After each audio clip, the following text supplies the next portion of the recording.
Om Shanti, Essence of Murli, 9th of July 2020. Let us listen and imbibe one more feature of Manmohini Didiji.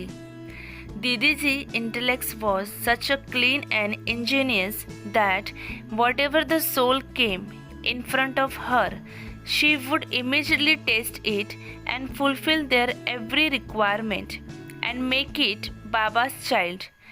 Didi was talking in such a manner that even the big VIPs became regular students of Baba after meeting Didi.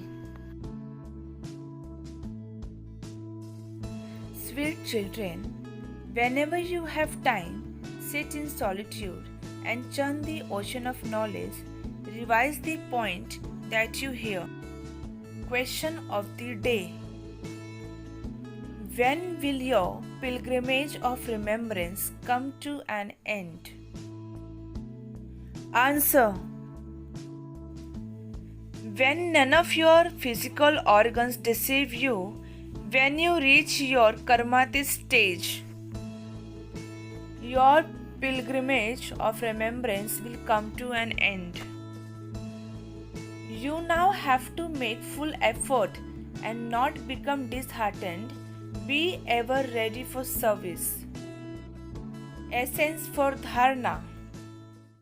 First point: study for half an hour, for 3/4 of an hour, early in the morning with a lot of love and interest.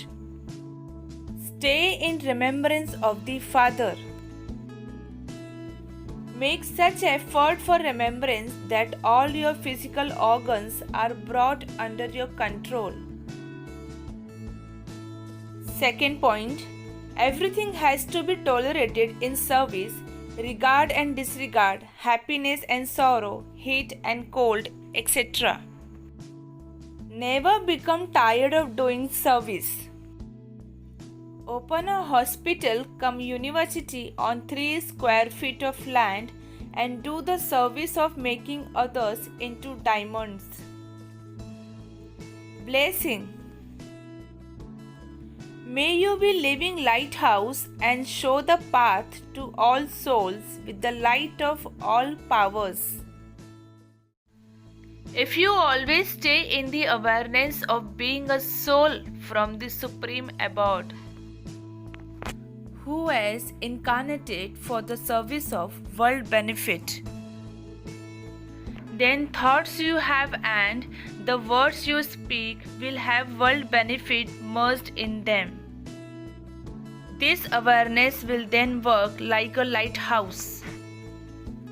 Just as light of one color emerges from a lighthouse, in the same way, the light of all powers from you, living lighthouse, will continue to work to show all souls the path at every step. Slogan: as well as love and cooperation also become a form of power, and you will claim a number ahead in the kingdom. Om Shanti.